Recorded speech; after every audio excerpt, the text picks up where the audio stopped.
Gracias. Bueno, bienvenidos a la unidad número 7, segunda parte. Vamos a seguir con el Poder Legislativo. Hoy vamos a ver específicamente lo que es cuáles son las atribuciones que tiene el Congreso, y nos vamos a centrar en tres grandes temas: la sanción de leyes, competencias incluidas en el artículo 75 y competencias no incluidas en el artículo 75. Vamos a compartir un ratito un video. Ustedes me dicen si lo pueden ver. Sí, profe.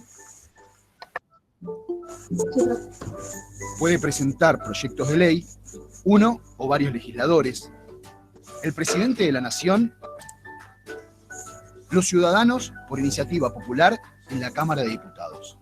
Todo proyecto presentado por ciudadanos debe estar firmado por un número de ciudadanos no inferior al 1,5% del padrón electoral.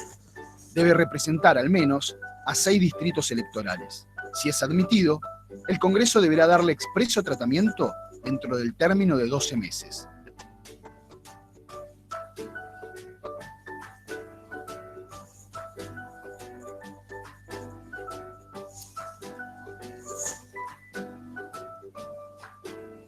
Todo proyecto de ley que ha obtenido un dictamen favorable en las comisiones legislativas está listo para ser debatido por los diputados y senadores en el Congreso Nacional. Luego de debatir, los legisladores votan. Cada una de las cámaras le otorga media sanción a un proyecto cuando la mayoría vota afirmativamente. Según el resultado de la votación en ambas cámaras, los proyectos pueden ser aprobados, modificados o rechazados. Si la Cámara Revisora modifica el proyecto, este debe volver a ser discutido en la Cámara de Origen, que puede aceptar las modificaciones o insistir en el proyecto original.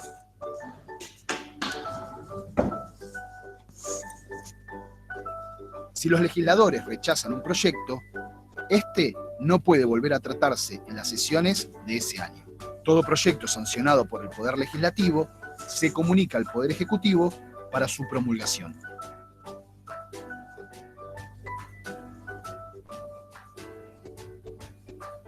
¿Cómo se promulga una ley?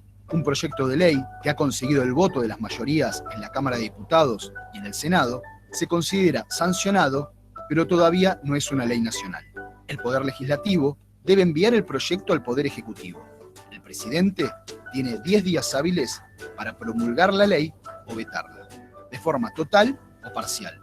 Si la ley obtiene un veto parcial, la parte no vetada del proyecto puede promulgarse. Aunque un proyecto de ley haya sido vetado por el presidente, los legisladores pueden insistir en su sanción y reunirse para volver a tratarlo. Si las dos cámaras cuentan con 2/3 de los votos para apoyarla, la ley se promulga aunque el presidente no esté de acuerdo.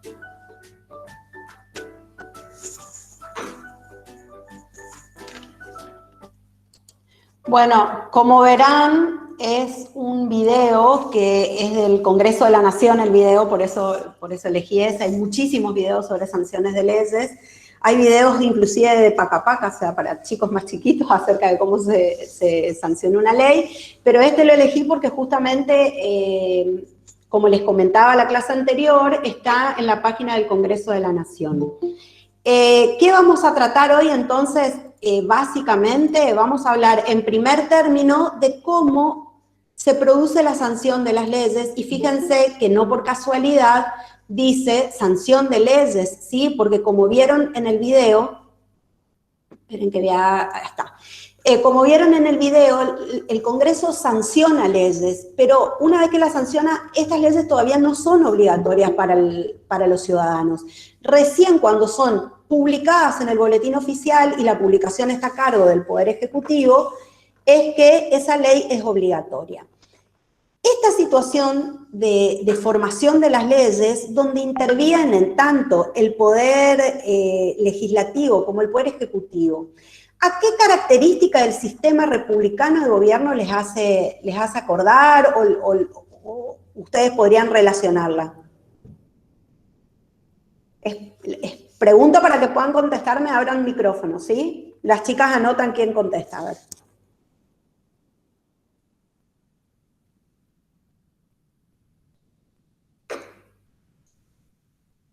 ¿Me entendieron la pregunta?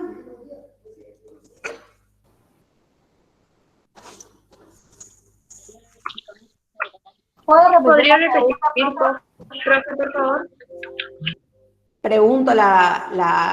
Repito la pregunta. Decía que esta situación de creación de leyes donde interviene en una parte el poder legislativo y en otra parte el poder ejecutivo, ¿a qué característica del sistema republicano de gobierno les hace acordar o ustedes podrían relacionar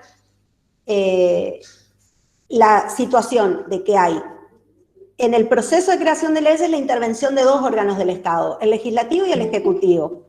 Esa situación, ¿con qué característica del sistema republicano relacionarían? ¿Puede ser a la interdependencia de los tres poderes? Sí, señorita. Salí para poder hablar con ustedes. Sí, Denise, excelente. Claro, la característica es la interdependencia entre poderes. ¿Por qué? Una de las situaciones que hablábamos de interdependencia de poderes, ¿qué era? ¿Se acuerdan? ¿A qué hacía referencia la interdependencia de poderes? Que un poder se controla al mismo tiempo con el otro. Exacto, esa es una, que un poder se controla con el otro. Y la otra, que es justamente la palabra que vos dijiste, Denise, es interdependencia. Dependen. Cuando actúan ¿Cómo? conjuntamente. Actúan, exactamente. Cuando actúan Sí, conjuntamente. eso es. Muy bien, María Eugenia. Actúan conjuntamente, ¿sí? No puede el Poder Legislativo por sí mismo hacer que la ley sea obligatoria. Y tampoco puede el Ejecutivo aplicar una ley que todavía no se haya sancionado, porque el único órgano habilitado para crear leyes formales, obligatorias, generales, para todo el pueblo de la nación, es el Congreso. Entonces, lo que estoy pretendiendo hacer con esto, además de que ustedes aprendan, es que se puedan dar cuenta cuál es la relación íntima que tienen todos los puntos de la asignatura. Y van a ver que esto mismo después se va a relacionar también cuando veamos la parte de derecho administrativo. Bueno, perfecto. Me pone muy contenta que lo hayan podido entender solitos sin que yo haya tenido que intervenir.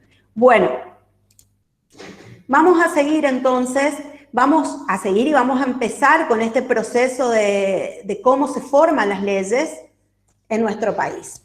Vamos a ver que la etapa de sanción, como decíamos, se da dentro del ámbito del Poder Legislativo. Y existe una etapa de iniciativa, una etapa constitutiva y una etapa de eficacia. Estas dos etapas están a cargo del Congreso de la Nación. Esta etapa ya está a cargo del Poder Ejecutivo. ¿Sí? Bueno, vamos a ver. ¿Entendieron el video? ¿Lo pudieron seguir más o menos o fue un poco rápido? Sí, profe, se entendió ¿Se bien. entendió? Yo tenía una duda con que era 1,5% del padrón electoral. Sí, eso es para la iniciativa popular, porque el video en realidad empieza con que las leyes también pueden tener inicio por parte de la iniciativa popular, como vimos nosotros en la unidad 3, ¿se acuerdan? Entonces, hace referencia a que para que se pueda presentar un proyecto de ley desde ese mecanismo de democracia semidirecta, tiene que contarse con la firma del 1,5% del padrón electoral y de 6 distritos distintos. ¿Sí? Eso se acuerdan que lo habíamos visto ya. Sí, profe, gracias. Bueno, la etapa de iniciativa consiste en la formulación del proyecto de ley. Lo puede realizar el Congreso, como vimos, el Poder Ejecutivo o los ciudadanos a través del derecho de iniciativa popular, que ya lo hemos estudiado, artículo 39 de la Constitución Nacional. Luego está la etapa constitutiva, que consiste en la sanción de la ley a través de los mecanismos y procedimientos que prevé la Constitución. Estos mecanismos están previstos en los artículos 77 a 84 de la Constitución Nacional. Esta etapa es llevada a cabo exclusivamente por el Congreso, y luego la etapa de eficacia. ¿Por qué eficacia? Porque es la etapa donde esa ley va a pasar a ser obligatoria para todos los ciudadanos. Consiste en la promulgación y publicación de la ley en el boletín oficial y ya es una atribución que le corresponde al Poder Ejecutivo. ¿Sí? Se ve claramente cómo hay en este caso una interdependencia de poderes. Bueno, Vamos a empezar con el procedimiento de formación de leyes. Es un procedimiento que lleva sus etapas, tiene sus aristas, que ahora la vamos a ver. Si bien el video es claro, digamos, por ahí no explica todas las situaciones que podrían llegar a suceder con un proyecto de ley. Hay que tener en cuenta que en todo proyecto de ley siempre hay una cámara que inicia, o cámara de origen, y una cámara que revisa. Obviamente en esta se inicia, se empieza el proyecto de ley, y una vez que se le da en esta cámara media sanción al proyecto de ley, pasa a la otra cámara para que la cámara revise ese proyecto. Nosotros vimos en la clase anterior que habían determinados proyectos que solo podían ser iniciados en determinadas cámaras. ¿Se acuerdan de eso o no?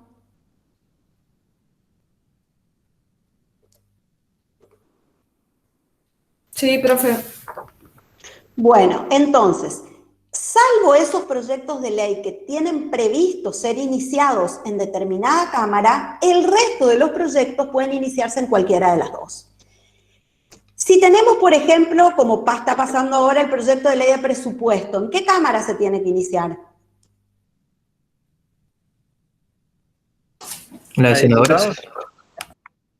En la de diputados, ¿sí? La LAF, la Ley de Administración Financiera, establece que la ley de presupuestos, o sea, el proyecto de ley de presupuestos debe iniciarse en la Cámara de Diputados. Entonces, en ese caso en particular, la Cámara de inicio sí o sí tiene que ser la Cámara de Diputados. Ahora, si hablamos de un proyecto de coparticipación federal, ¿dónde tiene que tener inicio? Ahora sí el Senado. Ahí sí, Senado. en la Cámara de Senadores. Entonces, proyectos determinados sí o sí tienen que tener como cámara de origen o cámara iniciadora la que corresponde a que vea ese proyecto. O si no, les repito, cualquiera puede ser cámara iniciadora o de origen. Bueno, entonces, es aquella cámara en la que se presentaron los proyectos de ley y se encarga de iniciar su tratamiento y aprobarlo. Esta aprobación se llama media sanción. ¿Por qué? Porque el Congreso está compuesto por dos órganos. Entonces, si el Congreso es el que sanciona la ley en su conjunto, si hay un solo órgano que le dio su aprobación, tenemos solamente media sanción. ¿Sí? Tenés media sanción, y cuando la otra parte, la Cámara Revisora, hace su parte y sanciona, entonces ahí tenemos la sanción completa de la ley. Ser cámara de origen en un proyecto de ley tiene ciertos beneficios. En realidad tiene un beneficio particular que ahora lo vamos a ver. Por eso no es superfluo la importancia de que un proyecto se inicie en determinada cámara. Porque ustedes pueden decir, profe, si hay una cámara que se inicia el proyecto y la otra lo revisa, ¿qué importa quién inicia el proyecto? ¿Cuál es el sentido? Además de que quien inicia el proyecto lo va a iniciar con el formato, la estructura y el contenido que considera adecuado, y eso ya es un beneficio, además de eso, vamos a ver que en el proceso de formación de leyes, ser la cámara de origen tiene un cierto beneficio específico que ahora se los voy a hacer notar. Si voy muy rápido, como siempre, me avisan, ¿sí? Bueno, vamos a ver este procedimiento, que es el común, el normal, el que no tiene muchas aristas. No es lo que sucede normalmente, pero puede pasar. Recuerden también que antes de iniciarse el tratamiento en los recintos, los proyectos son tratados ¿dónde? Que vimos la clase anterior. En comisión. En comisión. Nosotros esa parte no la estamos por ver porque no está previsto en el programa de la materia ver cómo es el tratamiento de un proyecto en comisión. Nosotros vamos a empezar directamente con el recinto, ¿sí? Entonces dice, aprobado un proyecto de ley por la Cámara de Origen, pasa a la Cámara Revisora para ser estudiado. Si la Cámara Revisora lo aprueba, pasa al Poder Ejecutivo. Si el Poder Ejecutivo también lo aprueba, lo promulga como ley mediante un decreto y lo publica en el boletín oficial. Este es el camino básico común que debe seguir un proyecto de ley, ¿sí? Lo fácil, lo que diríamos pocas veces ha sucedido, porque en general los proyectos sufren ciertas modificaciones. Importantísimo, si un proyecto de ley es rechazado en su totalidad por una de las cámaras, no podrá volver a tratarse en las sesiones de ese año, ¿sí? Entonces, si inicia el proyecto la cámara, pero la cámara misma, la de origen, rechaza el proyecto, ese proyecto no puede tratarse en las sesiones de ese año. Si inicia el proyecto en la cámara, pasa a la revisora lo rechaza en su totalidad, no pueden volverse a tratar en las sesiones de ese año. ¿Está? ¿Sí? Sí, profe. Bárbaro. Vamos a otro supuesto. Fíjense, aprobado un proyecto de ley por la Cámara de Origen, pasas a la revisora para ser estudiado. Si la Cámara revisora lo rechaza parcialmente, es decir, que le introduce modificaciones, fíjense, el proyecto vuelve a la Cámara de Origen para que analice estas modificaciones. Y a partir de esta filmina, vamos a ver que se pueden dar dos situaciones. Uno que vamos a ver acá y dos que vamos a ver acá. ¿Sí? Vamos con la primera situación. Entonces, se inició el proyecto en la Cámara de Origen, se obtuvo el proyecto media sanción, pasó a la Cámara Revisora, la Cámara Revisora le introduce modificaciones, entonces el proyecto tiene que volver a la Cámara de Origen y de ahí pueden pasar dos cosas. La primera, la Cámara de Origen aprueba las modificaciones con mayoría absoluta de los miembros presentes. ¿Qué modificaciones aprueba? La que hizo la Cámara Revisora. La que introdujo a la Cámara Revisora. Entonces ahí ya no hay problema, pasa el proyecto al Poder Ejecutivo para su promulgación. Ahora bien, vamos al segundo. Hasta acá estábamos todo igual. Se inicia, obtiene media sanción, la revisora lo estudia, le introduce modificaciones, el proyecto vuelve a la Cámara de Origen. Y acá viene la segunda opción. ¿Cuál es la segunda opción? La Cámara de Origen insiste en su redacción original. Para que el proyecto sea sancionado sin las modificaciones, la Cámara de Origen necesitará, fíjense, el voto de la mayoría absoluta de los presentes en caso de que la revisora haya introducido las modificaciones con un voto de mayoría absoluta, o el voto de los 2/3 de los miembros presentes si las modificaciones que introdujo la Cámara Revisora fueron con los 2/3 de los miembros presentes. ¿Hasta acá se entendió? Sí, Profe, profe. ¿podría volver a repetir esto, lo último que dijo? Perfecto. Hasta acá la primera parte es igual, ¿no es cierto? Esta primera parte es idéntica. El proyecto tiene media sanción, pasa a la revisora le introduce modificaciones, el proyecto vuelve a la Cámara de Origen. Si la Cámara de Origen quiere insistir con su proyecto original, y acá venía lo que yo les decía, que es la ventaja de ser Cámara de Origen, le permite a la Cámara de Origen insistir en su proyecto original. Ahora bien, ¿qué hay que tener en cuenta para que se apruebe el proyecto original que inició la Cámara de Origen? Si estas, fíjense, esperen que perdí el mouse, acá está. Si estas modificaciones que introdujo la Cámara Revisora se votaron con la mayoría absoluta de los miembros presentes de la Cámara de Origen tiene que insistir en su proyecto con esa misma mayoría. Si el voto que dio la Cámara Revisora para introducir las modificaciones fue con los 2/3 de los presentes, la Cámara de Origen, para insistir en su proyecto original, también debe votar con los 2/3 de sus miembros presentes. Es decir, tienen que haber, para insistir en el proyecto originario, ese proyecto debe volver a ser votado con las mismas mayorías en que fueron votadas las modificaciones en la Cámara Revisora. ¿Se entendió? Ahora sí, profe. Ahora sí, gracias. Esa es la ventaja de ser Cámara de Origen, porque yo puedo insistir en mi proyecto original como yo quiero que ese proyecto salga.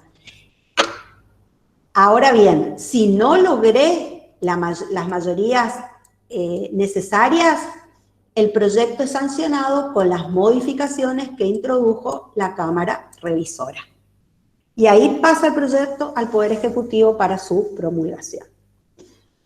¿Está ok? ¿Se entendieron las dos posibilidades? Sí, profe. Sí, profe, sí. Si no lo Bueno. entendieron, díganlo porque el práctico es sobre esto, ¿eh? Ya adelanto por las dudas. Bueno, Profe, tiene que votar algo la cámara de origen para que ¿puede ir un cachito para atrás? Ahí dice, si no se logran esos votos, el proyecto queda sancionado con las modificaciones. Por ejemplo, la cámara de origen no alcanza al 2/3 ni la mayoría absoluta. ¿También tiene que votar algo no, o pasa directamente? no pasa con las modificaciones que introdujo la Cámara. Se hace la votación, pero si no se llega al quórum, no es quórum, si no se llega a la mayoría necesaria, entonces el proyecto queda como vino de la Cámara Revisora. Ok. Profe, y en caso de que se haya logrado los 2/3 de los votos o la mayoría absoluta, a partir de ahí, ¿qué pasa? Si esa Ahí persona... pasa directamente al Poder Ejecutivo para la promulgación. Ah, ok, gracias. Profe, Sí, acá habría que haber sacado una flecha diciendo esto mismo, ¿no? Que me preguntó recién, no sé quién era, pasa al Poder Ejecutivo para su promulgación. Tendría que haber sido así. Mira, sí, te escucho. ¿la Cámara de Origen puede no aceptar esas modificaciones? Pero que para no aceptarlas tiene que tener sí o sí estos votos que estamos marcando acá. Ah, gracias. Por eso es importante tener en cuenta con qué mayorías fueron introducidas las modificaciones, ¿sí?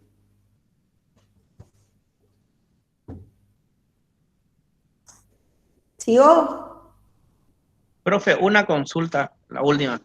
No, consulten todo lo que necesiten, Bueno, no importa. usted hoy comentó, por ejemplo, antes de que se presente el proyecto de ley en la Cámara, tratan en comisiones. Sí. Ese anteproyecto sería que hacen en comisiones.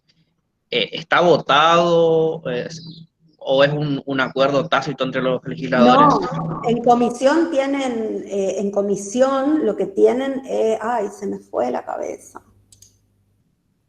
¿Dictamen favorable o no? No, sí, la comisión también vota y puede tener un dictamen favorable o no tener el dictamen favorable. Porque Lo que pasa que... Sí, decime. El otro día, justo cuando, sé que no lo quiere tocar, pero bueno, el ejemplo que me sale, cuando se estaba haciendo la reforma judicial, se estaba presentando, por ejemplo, un legislador dijo que en comisión no se había, o como que no se creaban, en comisión decía que se creaba 10 proyectos y cuando se presenta en el recinto decía 100 y cuestionó de que ese número no se había tratado en comisión y ahí me quedó la duda. Lo que pasa es que los dictámenes de las comisiones no son vinculantes. No quiero entrar a esto porque es, a ver, sería que tengo que preparar otra clase para explicar cómo es el proceso previo a que se traten las leyes en el recinto.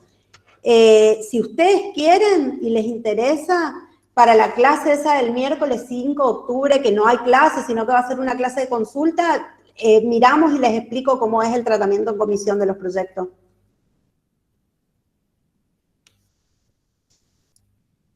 ¿Les parece? Porque no sé si a todos realmente les interesa cómo es el sistema antes de que llegue al recinto y no es contenido del programa, de la materia.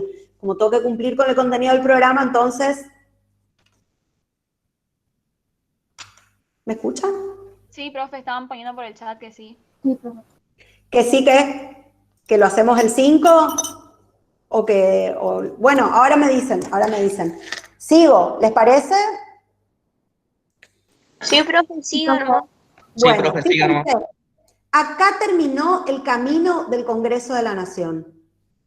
Acá terminó el camino del Congreso de la Nación, ¿sí? Por eso está este dibujito acá.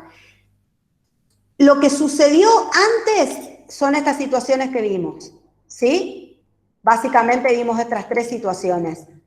El proyecto va derechito sin ningún problema, empieza en la Cámara, sigue en la otra, ¿sí? Lo aprueba como viene de la Cámara de Origen, pasa al Ejecutivo.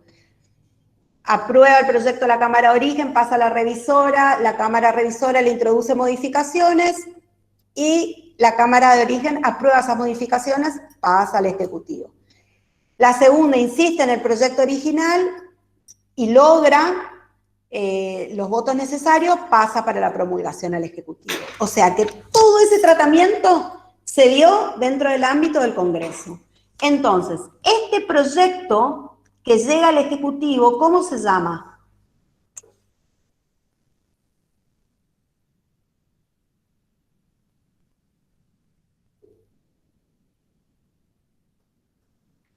¿Cómo se llama? ¿Proyecto de ley puede ser? Pero ese proyecto, el proyecto era en el Congreso. Cuando llega al Ejecutivo, ¿qué tenemos ya? Ya está sancionada la ley, profe, ¿no? Es una ley sancionada, exactamente. Ya cuando llega a esta instancia tenemos una ley sancionada, ¿sí? En el Congreso es un proyecto de ley. Una vez que salió del ámbito del Congreso y pasó al Poder Ejecutivo, que ya es el ámbito donde estamos, tenemos una ley que está sancionada. Es importante que entiendan los términos, ¿sí? Entonces, cuando ustedes escuchan ahora que hay tanto tema con las leyes, ustedes van a poder entender claramente cuando escuchan en los informativos una ley sancionada, un proyecto de ley, no son la misma cosa, ¿sí? Una ley promulgada, una ley puede estar promulgada y no fue publicada en el boletín oficial, entonces aprendamos los términos, entonces sabemos bien a qué nos referimos. Entonces, partiendo de la base que el proyecto de ley ya fue sancionado, es decir, que ya hay una ley sancionada por el Congreso de la Nación, pasa a Poder Ejecutivo que tiene las siguientes opciones. Vamos a ver. La primera opción, promulga la ley en forma expresa. La aprueba, la convierte en ley a través de un decreto, ¿sí? Si ustedes buscan o googlean para no salir de acá, la página oficial es Infoleg, así se llama. Es la página oficial donde se publican las leyes, más allá de la publicación en el boletín oficial. El formato online, no sé cómo decir, digital, donde se promulgan, se llama así, ¿sí? Infoleg. Ahí están las leyes. Y van a ver que dice, abajo de todo, justamente, que se aprueba por decreto número tanto, ¿sí? Porque es el Poder Ejecutivo el que tiene que promulgar la ley en forma expresa. La aprueba y la convierte en ley a través de un decreto. Ahora bien, también puede haber una promulgación tácita. ¿Cuándo se da la promulgación tácita? Cuando el proyecto de ley queda promulgado, cuando el Poder Ejecutivo no lo aprueba ni lo desecha, sino que pasaron 10 días hábiles desde que el proyecto llegó desde el Congreso al Poder Ejecutivo. En 10 días hábiles el presidente no lo vetó ni lo promulgó expresamente, entonces se entiende que hay una promulgación tácita. Esa es la segunda opción. Y la tercera opción es el veto, ¿sí? El veto presidencial. Por eso decimos que el presidente participa en la formación de las leyes, porque tiene el poder de veto. ¿Qué significa poder vetar una ley? Puede ser en parte o en todo. ¿Qué significa vetar? ¿Qué les parece? ¿Rechazarla? ¿Cómo? ¿Rechazarla? En realidad no es rechazar, en realidad es... ¿Dejar sin efecto, profe? Tampoco es exactamente dejar sin efecto. ¿Impedir, profe, podría ser? Podría ser impedir, observarla, ¿sí? El veto puede ser, lo que pasa que es un poquito de cada cosa. Si el veto es total de la ley, entonces podemos decir que hay un rechazo, ¿sí? Y el proyecto vuelve otra vez a las cámaras. Ahora, si el veto es parcial, podemos decir que hay una observación sobre la ley. Y entonces vamos a tener que ver diferentes situaciones. Una de las situaciones es, en caso de que el Poder Ejecutivo vete el proyecto, vuelve para que sea tratado nuevamente. Primero pasa a la Cámara de Origen. Si la Cámara de Origen rechaza lo observado por el presidente con mayoría de los 2/3, pasa a la Cámara Revisora. Si la Cámara Revisora también rechaza lo observado con los 2/3, el proyecto debe ser promulgado por el presidente como lo determinaron las cámaras. ¿Se entendió esa primera posibilidad? ¿Sí? El presidente hizo... ¿Sí? ¿Seguimos? ¿Puede repetir, profe? Bueno, No. que en caso de que el presidente vete el proyecto, ese proyecto vuelve a la Cámara de Origen. Si la Cámara de Origen, con el 2/3 de sus miembros, rechaza el veto presidencial, pasa a la Cámara Revisora.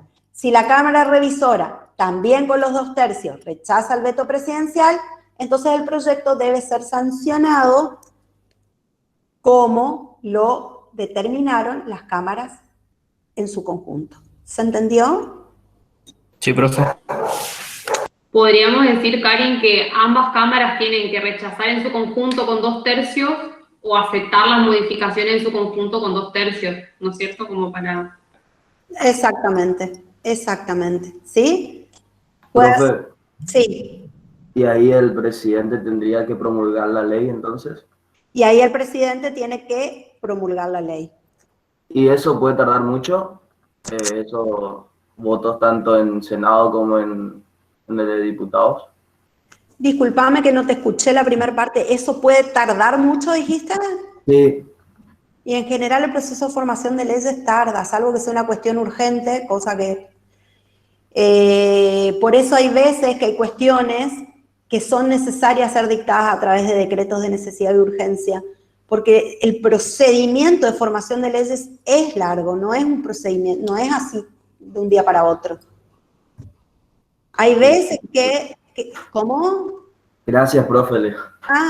Hay veces, lo que pasa es que hay un abuso de los decretos de necesidad y urgencia. Entonces, como les decía la clase pasada, la ley crea herramientas muy nobles para poder protegernos, pero siempre hay desvíos en el uso de esas herramientas. Entonces, ¿por qué está creado el decreto de necesidad y urgencia como figura? Porque hay situaciones que realmente ameritan una urgencia, se necesita el dictado de una ley en determinado sentido y no se puede esperar todo el trámite legislativo que lleva una ley. Y bueno, hay quienes han abusado excesivamente de los decretos de necesidad y urgencia. ¿Quiénes? Presidentes nuestros que han abusado mucho. O sea, no hay presidente que no haya abusado de los decretos de necesidad y urgencia. Esa es la verdad. Esa es la pura verdad. Ustedes en la historia nuestra, vamos desde la democracia en adelante, creo que el que menos abusó fue Alfonsín. Menem es histórico, es hasta risueño, pero gobernaba a través de decretos de necesidad y urgencia. Y después de ahí todos los presidentes. Es un arma muy... parece que muy deseable, el decreto de necesidad de urgencia. Pero recuerden que la ley la norma crea esas herramientas para situaciones reales en donde se pretende garantizar y amparar a los ciudadanos y a las propias instituciones. Bueno, después cada uno pero como todo en la vida, ¿no? O sea, lo hacen los presidentes y los hacemos nosotros también, los ciudadanos, que nos dan determinadas libertades y después podemos llegar a usar esas libertades no adecuadamente. Bueno, vamos a la otra situación. ¿Puede el presidente promulgar una parte de la ley y vetar la otra? Sí puede, pero bajo dos requisitos. Primero y principal, la parte no vetada tiene que tener autonomía normativa, es decir, todo el contenido de esa parte no vetada tiene que ser un contenido coherente que pueda por sí solo ser efectivo y que los ciudadanos lo podamos cumplir. Esto sucedió y ustedes lo han visto en Fundamento de Derecho Civil y Comercial con la Ley de Defensa del Consumidor. La ley originaria, yo no me acuerdo el número de artículo, creo que era el 52, que establecía, no estoy segura, aclaro, que establecía la obligatoriedad de las obligaciones solidarias, la responsabilidad solidaria para todos los proveedores. ¿Recuerdan eso de Fundamentos de Derecho Civil y Comercial o no? Que todos los que integran la cadena de producción tienen responsabilidad solidaria cuando hay un daño a un consumidor. ¿Recuerdan eso? Sí, profe. Sí, profe. Bueno, ese artículo fue vetado por el presidente Menem y la ley se promulgó en su conjunto. O sea, la ley se promulgó y tuvo efectividad sin ese artículo, ¿sí?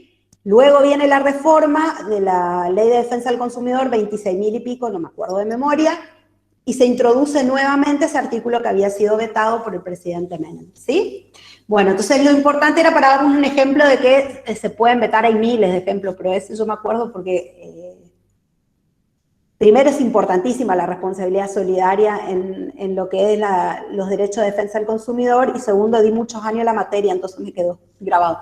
Bueno, la aprobación parcial no debe alterar la unidad del proyecto aprobado por el Congreso, es decir, que al aprobar una parte del proyecto no debe dañarse la unidad de contenido que tenía ese proyecto, ¿sí?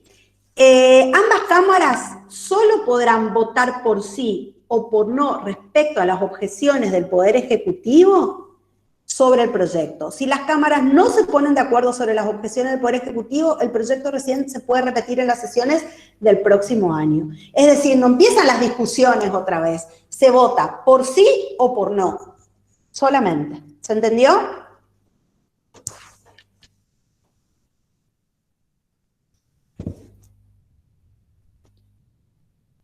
Sí, profe, Bueno. ¿se entendió? Bárbaro. Bueno, vamos a dejar el proceso de formación de leyes. No sé si tienen alguna pregunta sobre este tema. Como dijo la profe Ayelén, es uno de los prácticos tiene que ver con este tema específicamente del proceso de formación. ¿Quieren ver el video nuevamente? Seguimos adelante, los escucho. Profe, ¿qué pasa si la Cámara de Origen rechaza el proyecto? Acá, Al principio, digamos.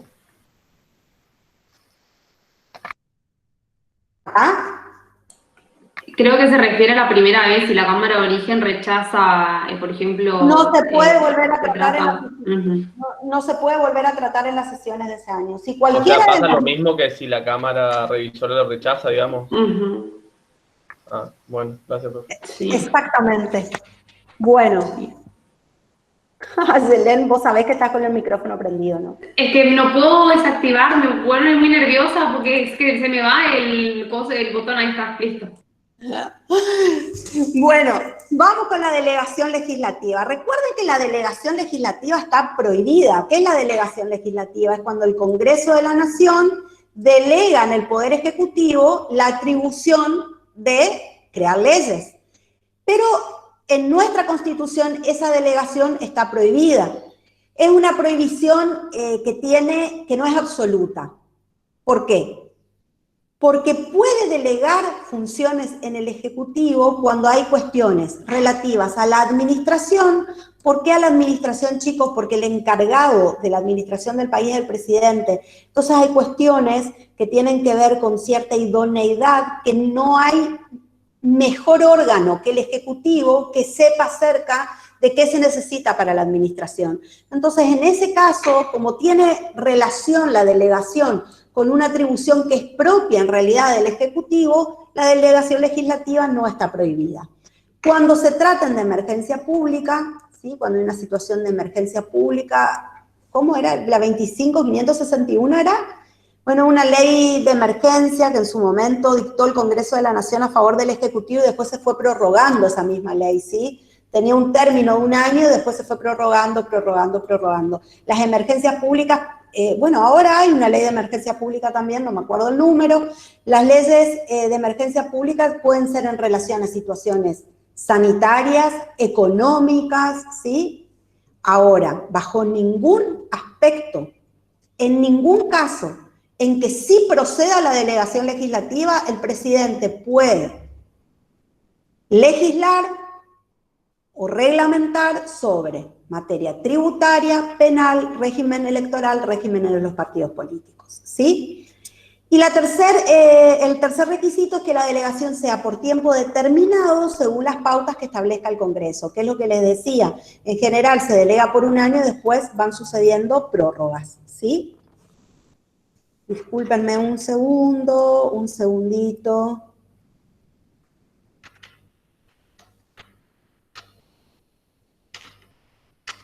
tienen que prestar atención a esta parte, porque cuando veamos los temas que corresponden al segundo parcial, por ahí lo que no aprenden bien en esta parte del programa, les cuesta mucho recapitular o entenderlo en la segunda parte, ¿no, Karin? Absolutamente, sí. Suele pasar eso. No, es que pasa. De hecho, ustedes van a ver en la segunda parte de la materia, en la unidad creo que es 12, chicas, ya no me acuerdo, los diferentes reglamentos, y uno de los reglamentos que van a ver son los reglamentos delegados, que son aquellos que dicta el presidente en razón de la delegación legislativa que recibió. Entonces, ahí ya tenemos que relacionar y tener en cuenta que esos reglamentos delegados jamás pueden versar sobre materias que le están vedadas o prohibidas al Poder Ejecutivo, ¿sí? Bueno, vamos a empezar con las atribuciones. Sí. Disculpe, ¿usted me puede dar un ejemplo de el caso de administración en el que puede delegar el Poder Legislativo? Sí, por ejemplo, lo que tiene que ver con la organización de los ministerios, por ejemplo. Es algo propio del Ejecutivo, entonces se le puede dar una delegación legislativa para que sea el Ejecutivo el que realice la reglamentación, dicta el reglamento. Gracias, profe. Bueno, vamos a empezar con las competencias incluidas en el 75. Ustedes saben, si toman su Constitución y ven el artículo 75, ¿cuántos incisos tiene?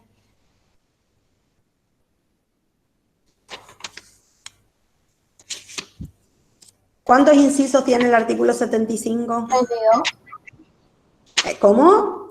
32. Exactamente. Son muchos, o sea que hay muchas competencias incluidas en el artículo 75 de la Constitución Nacional. Lo que vamos a tratar de hacer es más o menos agrupar esas competencias. Una de las más importantes es la de poder dictar códigos de fondo. ¿Se acuerdan lo que eran los códigos de fondo?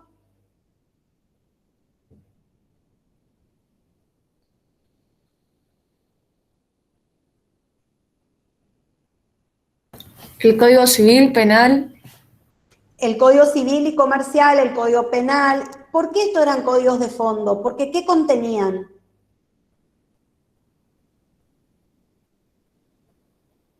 Vimos en una clase que les hice la diferencia entre lo que son las leyes de fondo y las leyes de forma. Compilación de leyes. Reconocimiento de derechos, ¿sí? Eso es importantísimo que ustedes lo identifiquen bien. Lo que tienen los códigos de fondo son reconocimiento de derechos. En cambio, los códigos de forma o las leyes de forma, lo que tienen son las normas relativas a los procedimientos judiciales para poder hacer valer esos derechos. El código de fondo reconoce los derechos, el código de forma dice cómo voy a reclamar esos derechos, a través de qué juicios, cómo voy a presentar la demanda, qué plazos tengo, qué tipo de pruebas puedo presentar. ¿Se entiende la diferencia entre uno y otro o no? Sí, profe, súper. Bueno, entonces, ¿qué puede dictar el Congreso de la Nación? Los códigos de fondo que van a ser obligatorios para toda la nación, para todos los ciudadanos, estemos en el Chaco, en Corrientes, en Misiones, en Formosa, tenemos exactamente los mismos derechos. Yo les daba esa vez el ejemplo de los derechos de alimentos, ¿sí? Por ahí lo rememoran un poquito. Lo importante, lo que hay que tener en cuenta es que esas leyes rigen para todo el país. En cambio, las normas de forma, las leyes de procedimiento, rigen solamente en las provincias en las que son dictadas. Por eso yo les decía que hay veces que el procedimiento para reclamar un derecho no es el mismo en la provincia de Corrientes que en el Chaco, o en la provincia de Formosa que en el Chaco. ¿Está? Entonces, tengan clarito eso siempre, los códigos de fondo reconocen derechos, establecen obligaciones también, y tienen que ver con todos los ciudadanos, o sea, rigen para todos los ciudadanos del país. En cambio, los códigos de forma o las leyes de forma establecen procedimientos, ¿sí? Esto está en el inciso 12, donde establece que corresponde al Congreso dictar los códigos civil, penal, comercial, de minería, de trabajo y de seguridad social y leyes complementarias a estos. Luego el inciso 13 habla de la cláusula comercial, le otorga al Congreso la facultad de regular el comercio con otros países y el de las provincias entre sí. Las provincias tienen prohibido dictar leyes sobre comercio o navegación, ¿sí? Bueno, la palabra comercio es amplia, se refiere al marítimo, el comercio terrestre, el comercio aéreo. Todo lo relativo a estas normas, el único competente para dictar es el Congreso de la Nación. También dicta leyes relativas a la navegación y los puertos. No vamos a leer todos los incisos, chicos, lo importante es que ustedes tengan una idea general de cuáles son las competencias que tiene el Congreso. Tiene las competencias para fijar los límites internacionales e interprovinciales. Acá es importantísimo que las provincias no pueden decidir por sí mismas qué límites van a tener. Esto es una facultad que fue delegada al gobierno federal, ¿sí?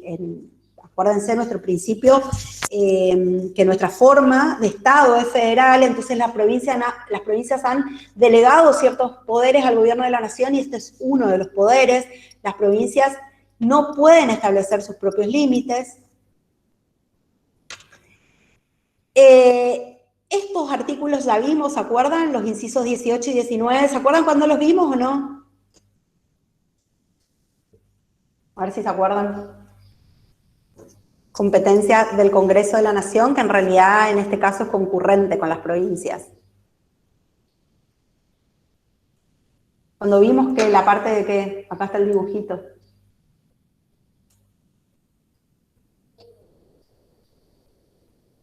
¿Me colgué o estoy? Estás, Karin, estás. Cuando hay esos silencios así mortuorios, no sé si me hace acordar al ¿No era el de la educación? De la educación, claro, cuando vimos todo lo relativo a la educación. Sí, entonces, todo lo que tenga que ver con el desarrollo y el progreso del país en relación a la industria, la educación, construcción de ferrocarriles, bueno, eso es una competencia concurrente entre el Congreso de la Nación y las provincias. Creación de tribunales federales, ¿sí? El inciso 20 otorga al Congreso la facultad de establecer tribunales inferiores a la Corte Suprema. ¿Por qué? Porque la Corte Suprema ya fue establecida obviamente por la Constitución Nacional, ¿sí? Tiene la facultad del Congreso de crear, modificar o suprimir tribunales. Por eso ahora me río porque ya saben que no voy a entrar en el tema de la reforma judicial, pero acá verán por qué es atribución del Congreso poder tratar sobre la reforma judicial. Y por qué, vimos antes, era facultad del Poder Ejecutivo poder presentar el proyecto de ley, porque proyectos de ley pueden ser presentados tanto por las cámaras como por el Poder Ejecutivo.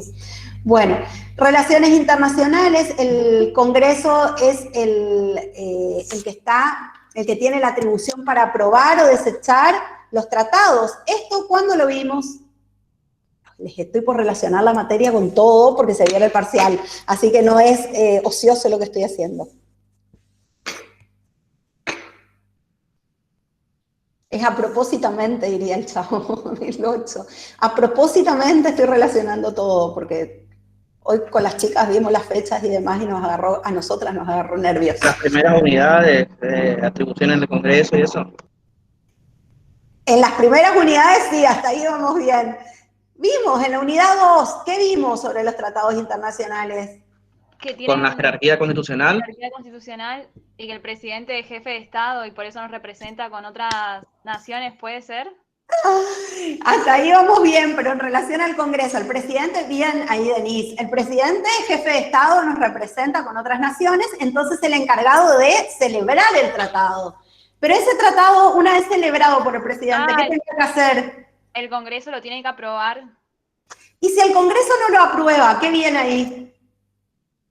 El presidente creo que que tenía que renunciar al Denunciar. Perdón. El presidente tiene que denunciar el tratado a donde lo firmó y decir, ojo que mi país no lo aprobó, ¿sí? Entonces fíjense que están todos los puntos relacionados, esa es la idea de hacer esto. Bueno, aceptación de las renuncias de presidente y vice, sí, el inciso 21 establece que tanto el presidente como el vice de la nación, acá, a ver, estoy quemando las preguntas de examen, chicas.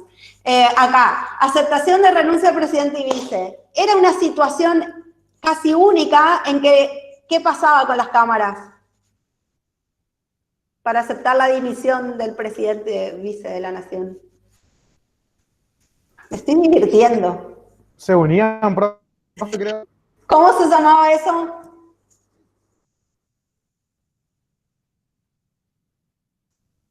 Vamos, vamos que pueden. ¿Cómo se llamaba cuando las cámaras se reunían? Asamblea Legislativa. Asamblea Legislativa. Recuerden que en general las cámaras sesionan por separado y hay pocas situaciones en que se dan las asambleas legislativas donde las cámaras sesionan en conjunto. Y uno de los ejemplos que teníamos eran la aceptación de la renuncia a presidente y vice. Bueno, vamos a jugar con estos temas, a ver con qué relacionamos de lo que ya vimos. Bueno, poderes militares, acá no los voy a poder hacer jugar, pero la clase que viene los voy a hacer jugar con esto. Bueno, autorizar al Poder Ejecutivo para declarar la guerra o hacer la paz, facultar al Poder Ejecutivo para ordenar represalias, ¿sí? Fijar las Fuerzas Armadas y dictar sus normas, permitir que ingresen tropas extranjeras, permitir que salgan tropas nacionales fuera de la Argentina, ¿sí? Por eso se llaman poderes militares, son varios.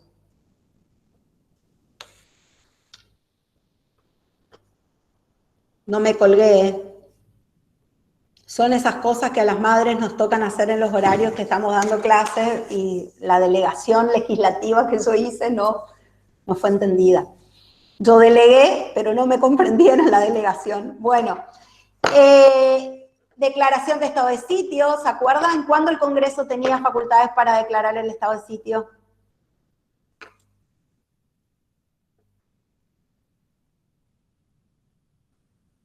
Cuando hay conmoción interior. En caso de conmoción interior, ¿sí? Muy bien. Correos, el inciso 14 establece que el Congreso es quien tiene la facultad de legislar todo lo relativo a correos. Esto lo vamos a volver a ver, chicos, en la unidad 11, cuando veamos entidades autárquicas y descentralizadas, que hay ciertas entidades que solo pueden ser creadas por el Congreso de la Nación y no por el Poder Ejecutivo. Bueno, el inciso 20 establece que el Congreso es encargado de conceder amnistías generales. La amnistía es el olvido de delitos pasados. Puede aplicarse a un grupo de gente que cometió el mismo delito, ya sea porque se encuentran procesados, penados o aún sin proceso, ¿sí? La amnistía no solo elimina la pena, sino también la acción penal contra esas personas. Es un perdón absoluto, no solo de la pena, sino es como que nunca hubiese sido procesado. Y esto que tiene de importante, cuando uno pide sus antecedentes policiales, ¿vieron? No sé si alguna vez tuvieron que pedir el certificado de antecedentes de la policía. Para muchos trámites se requiere el certificado de antecedentes. Bueno, puede aparecer que tenés antecedentes penales o no. Si hubo una amnistía, ni siquiera puede aparecer eso. Bueno, vamos a ver ahora las atribuciones económicas y financieras que tiene el Congreso, siempre dentro del artículo 75. La primera que vamos a ver es la relativa a impuestos y contribuciones. El inciso 2 establece que el Congreso tiene facultades para imponer contribuciones directas. ¿Con qué artículo se relaciona esto?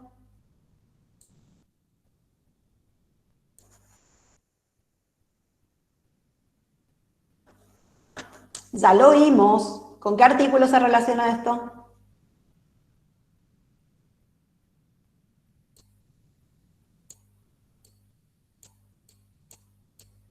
Con el 75. No, el 75 es el artículo, ¿sí? El artículo es el 75, es el inciso 2 este. Con el artículo 4 del Tesoro de la Nación, que vimos en la unidad 3, y uno de los principios constitucionales de la tributación que vimos era el de legalidad. ¿Qué implicaba el de legalidad?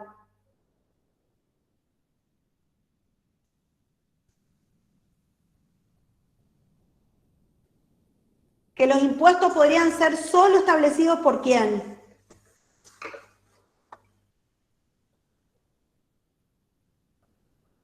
Chicas, ¿cuánta gente conectada hay? Por ley dicen 172, Cari. 172. Formalmente. Sí, eso tenía que contar. El otro día, cuando yo me quedo siempre última, habían 15 personas conectadas que evidentemente se quedaron puestas ahí, pero que no estaban en clase. Pues anoté los nombres, así que los que estaban saben. Anoté los 15 nombres. Bueno, ya que me hiciste acordar a eso, de las 179 formales conectadas, pueden no ser siempre Milagro, Sebastián, Denise, Agustina, hoy Agustina no sé si está o está callada, siempre participan los mismos, Priscila. Ahí está, Agustina. Priscila, siempre participan los mismos. ¿Será que algún otro podrá participar? Miren que depende de cómo nos va acá en el segundo cuatrimestre, ¿no? En la segunda parte de la unidad, en administrativo, empiezo con lista. Acuérdense que es promocional este régimen. El principio de legalidad implica que solo el Congreso de la Nación puede dictar normas relativas a tributos y establece este mismo inciso 2 que en forma excepcional puede imponer contribuciones directas. Y me van a tener que esperar un segundo, un ratito.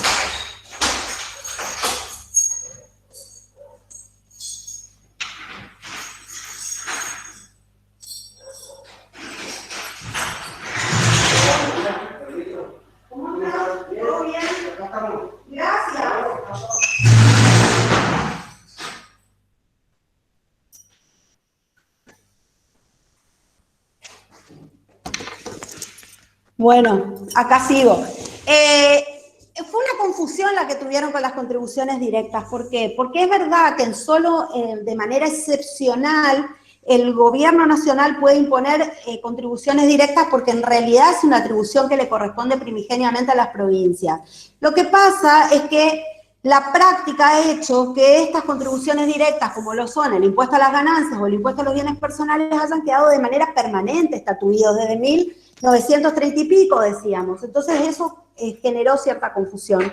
Pero en realidad son, y deberían haber sido recursos extraordinarios las contribuciones directas. Deberían haber sido, pero la realidad y la práctica impositiva, concreta, muestra que son recursos ordinarios, ¿sí? Bueno, también puede, fíjense que acá tienen los dos ejemplos, ¿sí? Impuestos indirectos, impuestos directos. El Congreso es el encargado también de dictar la ley convenio que establezca en qué forma se va a distribuir las contribuciones entre las provincias y la ciudad de Buenos Aires. La ley convenio puede ser dictada teniendo en cuenta los acuerdos entre el Estado y provincia. Y bueno, no vamos a entrar tampoco sobre este tema, que está absolutamente en alta discusión con el famoso 1% relativo a Cava,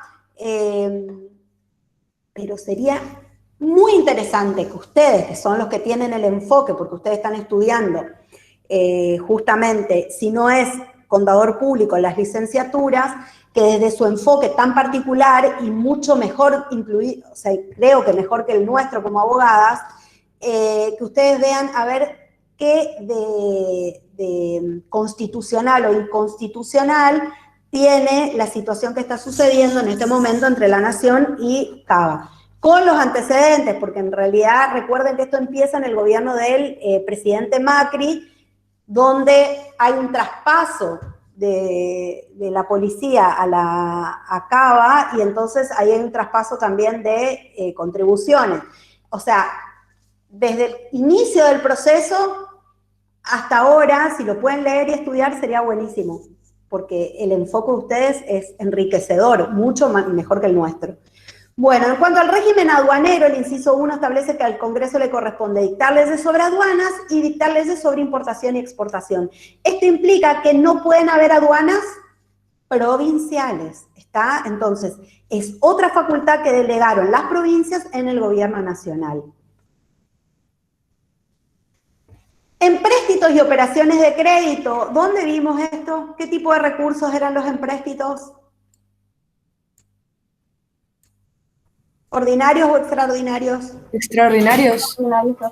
Eran exactamente extraordinarios, ¿sí? El inciso 4 le otorga al Congreso la facultad de contraer empréstitos.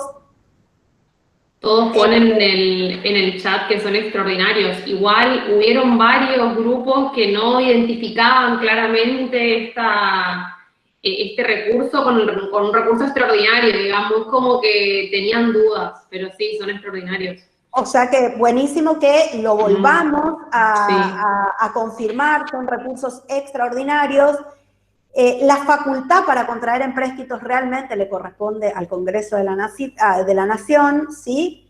Pueden contraer empréstitos tanto de otros estados, de otras entidades nacionales o extranjeras, y los empréstitos, dice el inciso 4, son para hacer frente a situaciones excepcionales de urgencia o cuestiones de utilidad nacional. Entonces, por eso la Filmina dice, nuestra Constitución visualiza el crédito público como un recurso extraordinario únicamente para satisfacer los motivos que la misma Constitución expresa, urgencias de la nación o empresas de utilidad nacional. El empréstito, como vimos ya en la unidad 3, es un contrato donde lo que se pide es un préstamo de dinero, en ese caso el mutuario, es decir, el que pide el préstamo es el Estado. Este se obliga, como en todo contrato de mutuo oneroso, a devolver el capital, ¿con qué cosa? Con los intereses, ¿sí? Los empréstitos pueden ser externos e internos, o sea, los puede tomar del exterior o internamente.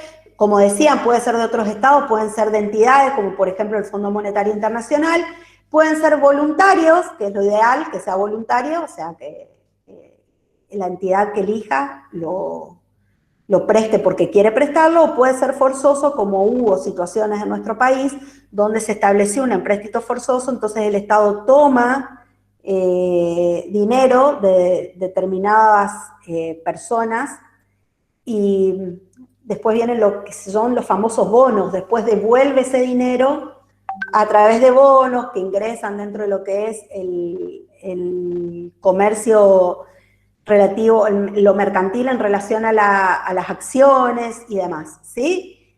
Lo importante es que deberíamos tener en cuenta que el único habilitado para tomar préstamos es el Congreso de la Nación. La práctica argentina no sucede de esta manera, ¿sí? Hay una práctica diferente. Arreglo de la deuda, si es el Congreso el habilitado para tomar préstamos, es el Congreso el habilitado para poder arreglar cómo pagar esos préstamos, ¿sí? La deuda interna es la que contrae el Estado con acreedores dentro del país, la deuda externa, que la conocemos de memoria, es la deuda que contrae el Estado con acreedores extranjeros, que pueden ser, como decíamos hoy, otros organismos internacionales, el Fondo Monetario Internacional, fondos internacionales. El presupuesto, que también hemos visto en la unidad 3, el inciso 8 establece que es el Congreso el encargado de dictar la ley de presupuesto de la Nación. Ahora, ¿quién es el encargado de elaborar el proyecto de ley de presupuesto? ¿Ejecutivo? El Poder Ejecutivo. ¿Sí? ¿Y quién dentro del Poder Ejecutivo, quién es el que va a llevar ese proyecto de presupuesto a... El jefe de gabinete de ministros. El jefe de gabinete de ministros, ¿sí? ¿Qué pasaba si el presupuesto no es aprobado por el Congreso? Continúa en vigencia el del año anterior. Continúa en vigencia el del año anterior. Bueno, el inciso 9 también hace referencia a los subsidios que puede dar. El Congreso es el único habilitado para acordar subsidios del Tesoro Nacional a las provincias cuyas rentas no alcancen, según sus propios presupuestos, a cubrir los gastos ordinarios, ¿sí? Si bien las provincias tienen autonomía política y también económica y financiera, hay situaciones que requiere el auxilio del Estado Nacional para poder hacer frente a determinadas situaciones, ¿sí? Bueno, otra competencia exclusiva del Congreso y a la vez delegada por las provincias al Estado Nacional. Solamente el Congreso puede crear un banco federal que emitirá moneda, ¿sí? Las reglamentaciones están a cargo de quién. ¿Quién es el que está encargado de todo lo que tenga que ver con la reglamentación acerca, no de la creación, la reglamentación en relación al régimen bancario?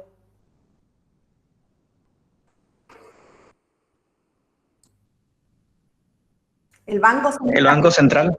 El Banco Central de la República Argentina, ¿sí? Primero es el único habilitado para emitir billetes.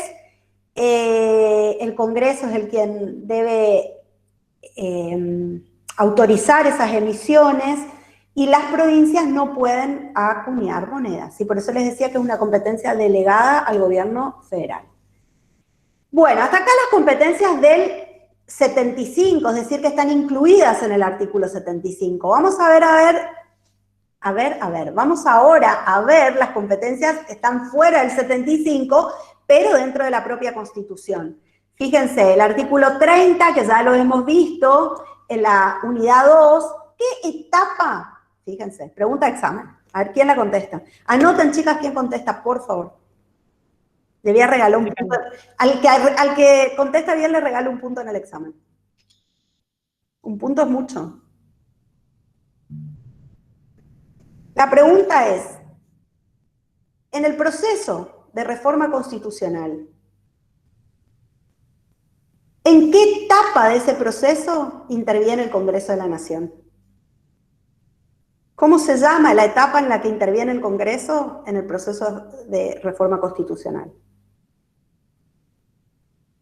A ver. Activen el micrófono, ¿eh? Sí, porque si no yo no escucho. Efectivamente. El premio del millón. Bueno, Sara Fretes dice, le leo porque no tiene micrófono. A ver. Sí, me abre. Etapa de formación de leyes. No, no es esa la pregunta. Profe, A ver. ¿puede ser que sea cuando el Congreso tiene que dictar la ley para que se forme la Constitución Constituyente que va a modificar la Constitución? Todo mal dije, ¿no? No. No. ¿Cómo se llama esa etapa? Está bien. Está bien. Anotada. La etapa iniciativa, La ¿no? etapa de iniciación. Etapa. Igual está bien preconstituyente, exactamente. Igual anotada, hace orden, Sí, anota, sí. no sé quién fue, pero estaba bien, estaba perfecto. Denise. Bien, Denise. Es la etapa preconstituyente, es la etapa en que el Congreso dicta la ley que declara la necesidad de reforma, y está bien lo que dijiste, por eso te ganaste el punto, porque no solo declara la necesidad de reforma, sino que llama a elección de convencionales constituyentes para que los convencionales constituyentes realicen la reforma. Bueno, un punto para Denise Bueno. en el examen. Bueno, Denise, ya estás inhabilitada para próximas preguntas, así le damos la posibilidad a otros alumnos. Bueno, profe. Determinación de la capital federal, solo el Congreso a través de una ley puede determinar. Ay, la capital federal se quiso trasladar tantas veces, ¿se acuerdan? En la época de Alfonsín la quería trasladar a Viedma. Bueno, calificación de utilidad pública en la expropiación, sobre esto no puedo preguntar porque todavía no lo vimos, lo vamos a ver en la unidad 13. Remuneraciones de legisladores, acá viene la pregunta. A ver, vamos a jugar por otro punto en el examen. Denise está inhabilitada. ¿Cómo se llamaba las remuneraciones de legisladores? Que vimos la clase anterior. Dieta. Ah, ¿quién fue, Agustina? No, María Eugenia. María Eugenia, muy bien, anoten, un punto tiene María Eugenia. Dieta, muy bien. El Congreso es el encargado de fijar las remuneraciones de todos los funcionarios, de legisladores, presidente, vicepresidente y jueces. Bueno, recepción del juramento del presidente y vicepresidente. Va otra pregunta. Ya María Eugenia quedó deshabilitada. ¿Cómo se llama cuando el Congreso entonces va a recibir el juramento del presidente y vicepresidente? ¿Qué se configura?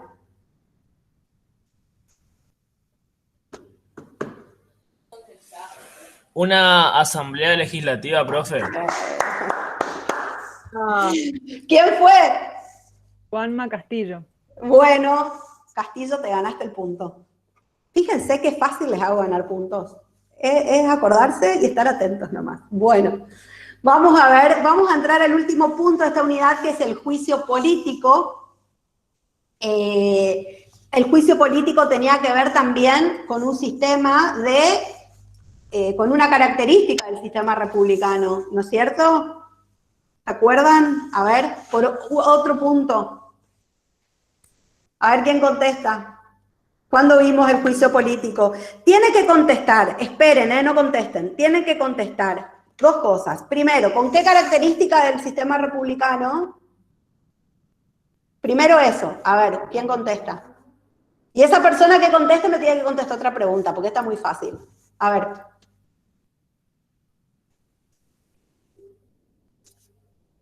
Pero ni así. ¿Profe? A ver, ¿quién es Milagros? No, Agustina. Ahora sí es Agustina. Bueno, a ver, ¿con qué característica? Profe, espere, le pregunto algo. ¿Cómo era la pregunta? No vale eso. ¿Con qué característica del sistema republicano se caracteriza el juicio político? Ah, no. Se caracteriza, no. ¿Con qué característica del sistema republicano se relaciona el juicio político? Así es la pregunta. ¿Con la responsabilidad de los funcionarios públicos? ¿Quién contestó? Lucía. Lucía, bien. Responsabilidad de los funcionarios públicos, hay otra más. A ver, ¿cuál es la otra? Lucía, ahora no te achiques, no te me vayas. ¿Con cuál otra de las características del sistema republicano? Lucía, si no te ganás medio punto nomás.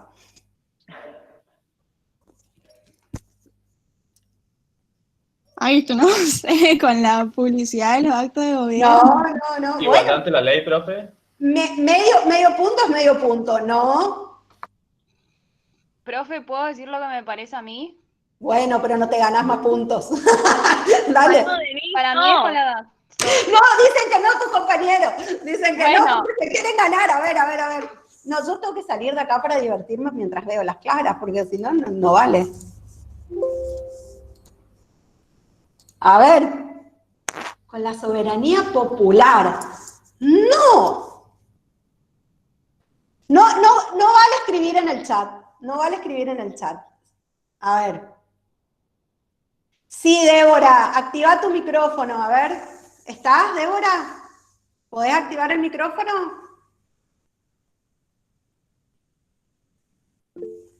No puedo, profe. Bueno, con el control de poderes. Entonces, ¿el control que ejercía quién sobre quién va a ser entonces?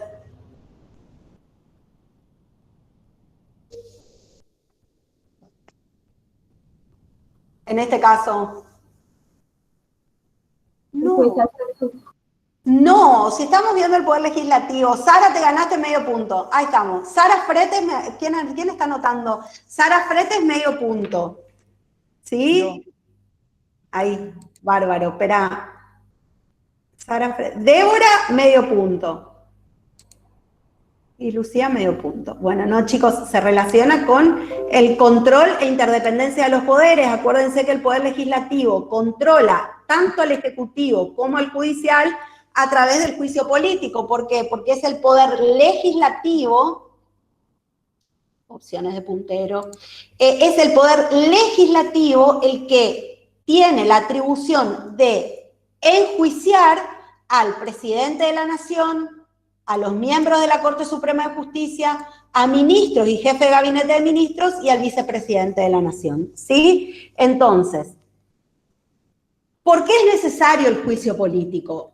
Ojo que es un juicio político, es importante este adjetivo acá, no es un juicio penal, no es un juicio comercial, es un juicio político. ¿Qué va a hacer este juicio?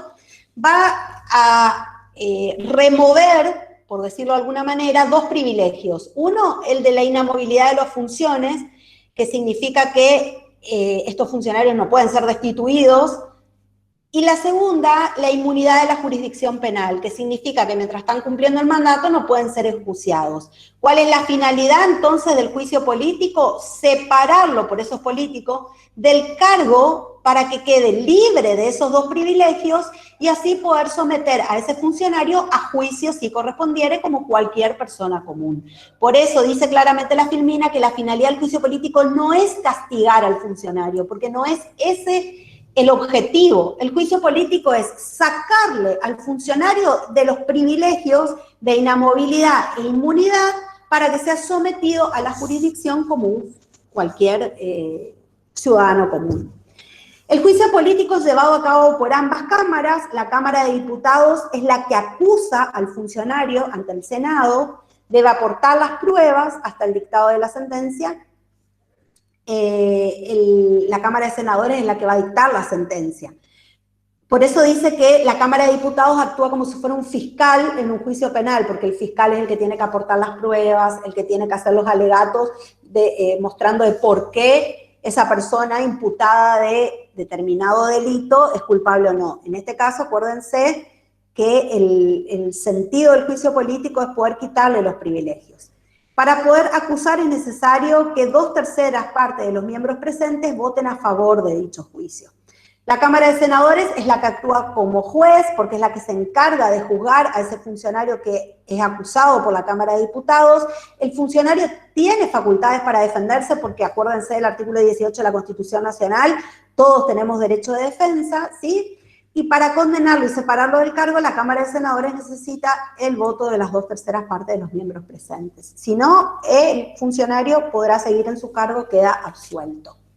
¿Cuáles son las 3 causales que establece el artículo 53 de la Constitución Nacional? Mal desempeño de sus funciones, delito en el ejercicio de sus funciones o crímenes comunes.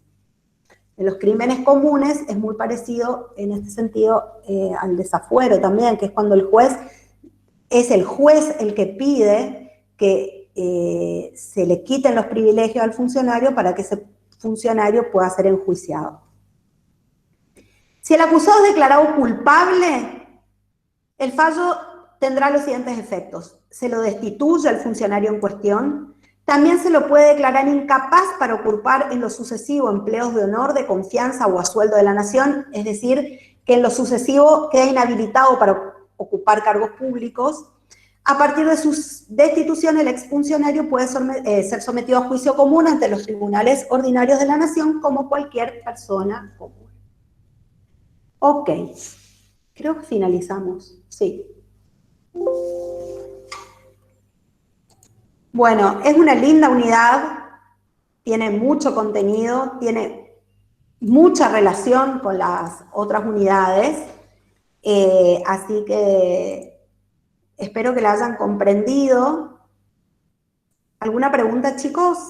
Vamos a hacer un pequeño... Profe, yo sí tengo una pregunta, profe. Bueno, dale. El juicio político, la finalidad entonces, cuando se hace ese juicio, el funcionario sigue ocupando su cargo hasta que termine su tiempo, sería, pero pierde los privilegios que era el tema del arresto y todas esas cosas que habíamos hablado en la clase anterior. Se hace el juicio. Si durante la tramitación del juicio el funcionario sigue ocupando su cargo, porque ustedes saben que nuestro derecho rige el principio de inocencia, ¿sí? Ahora, si en el juicio político es declarado culpable, inmediatamente cesan el ejercicio de sus funciones. Y es sometido a la justicia ordinaria, si así se lo requiere. Si el juicio político fue por mal desempeño del cargo, no va a ser sometido a la justicia ordinaria. Ahora, si fue por delitos cometidos en el ejercicio de las funciones, sí. ¿Sí? Sí, profe, gracias. Bueno, Sebastián, recién veo, volví y me perdí los puntos. Bueno, no importa, la próxima clase habrá más para repartir. Sí, porque nos acercamos al parcial, hay que incentivarse. Bueno, chicos, ¿alguna otra pregunta o hacemos un pequeño break hasta las 15? Vamos a apagar la... No sé si vos podés cortar la grabación, Hortensia. A ver si me da la opción. Sí, me da la opción. Detengo la grabación entonces. Bueno.